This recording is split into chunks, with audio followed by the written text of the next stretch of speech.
Дағы мектептер мен колледж директорлары жеке жауапкершілік жөніндегі келісімге қол қойды. Осылайша олар өздері басқаратын мекемелерде жемқорлыққа жол бермейді. Егер қандайда бір құқық бұзу дерегі байқалса, бірінші басшысы жауапты болады. Әйтсе де құжатқа қол қоюда біраз дау туындады. Тақырыпты тілшіміз тарқатады. Бұған дейін Ертіс адалдық алаңы жобалық кеңсесі өңірдегі бас дәрігерлермен жеке жауапкершілік жөнінде келісім жасасқан болатын. Соның арқасында қазір емдеу мекемелерінде келеңсіздік азайды. Енді бұл жоба білім саласына жетті. Алайда мектеп директорлары келісімге оңайшылықпен келер сыңай танытпады. Құжаттың қаншалықты заңды екенін нақтылап, сұрақ сауалдарын жаудырды. Бұл қаншама заңды, әрине сіздер енді заңның адамдары болғаннан кейін заңды деп айтасыздар. Бірақ мен қол қойғаннан кейін бұны мен жақсы білуім керек. Бұл заңды ма, заңсыз ба? Бұл барлығы заңды нәрселер. Егер де сіз қол қойғыңыз келмесе, және де осы жемқорлыққа қарсы тұру бағытында жұмыс жасағыңыз келмесе, сізді ешкім ешқайда қудалап жатқан жоқ. Қол қоймауыңызға болады. Білім жемқорлыққа бейім саланың бірі екені жасырын емес. Мектептерді былай қойғанда балабақшалардың өзінде түрлі шараларды сылтау етіп ақша жинау оқиғалары көп кездесіп жатады. Жеке жауапкершілік туралы келісімді жасаудағы басты мақсат қоғам індетіне айналған осы құқық бұзушылықтың алдын алу және жою.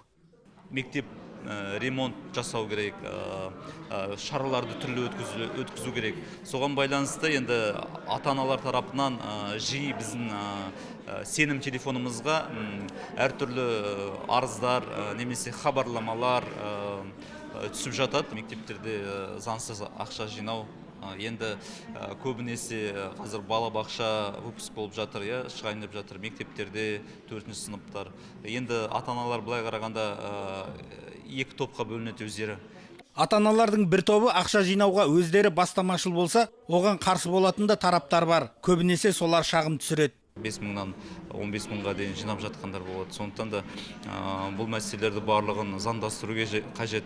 Жаңағы ата-аналар жиналысы, олар өздері жинап, жаңағы попечительдік кеңестер бола ма, соның барлығын заңдылығын, олардың қызметін зерттеп, осы талдап белгілі бір ұсынымдар енгіземіз. Бүгіннен бастап Ертіс адалдық алаңы жобалық кеңсесі өңірдегі барлық білім мекемелеріне мониторинг өткізбек. Оқу жылы соңында жұмысымызға кедергі болады деп оған да наразылық білдірген директорлар болды. Мемлекеттік қызмет органының мамандары сараптама жұмыстарының еш бөгеті жоқ екенін түсіндірді. Айтпақшы, кеше ғана білім және ғылым министрі мектеппен қоштасу кешін білім ұясының өзінде өткізу керек екенін айтты. Директорлар бұған да наразы болар ма екен?